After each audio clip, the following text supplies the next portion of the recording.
سلام یا رسول اللہ، سلام یا حبیب اللہ، سلام یا نبی اللہ، سلام یا رسول اللہ۔ حدیث نبی صلی اللہ علیہ وآلہ وسلم حضرت ابو ذر رضی اللہ تعالی عنہ سے مروی ہے کہ حضور نبی اکرم صلی اللہ علیہ وآلہ وسلم نے بیان کیا کہ اللہ تعالیٰ نے ارشاد فرمایا، اے میرے بندو، میں نے اپنے اوپر ظلم کو حرام کیا ہے اور میں نے تمہارے درمیان بھی ظلم کو حرام کر دیا، لہٰذا تم ایک دوسرے پر ظلم نہ کرو۔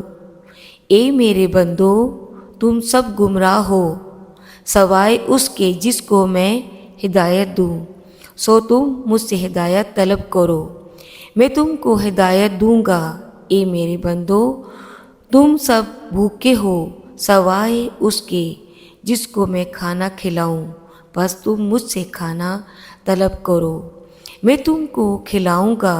اے میرے بندو، تم سب بے لباس ہو سوائے اس کے جس کو میں لباس پہناؤں، لہٰذا تم مجھ سے لباس مانگو، میں تم کو لباس پہناؤں گا۔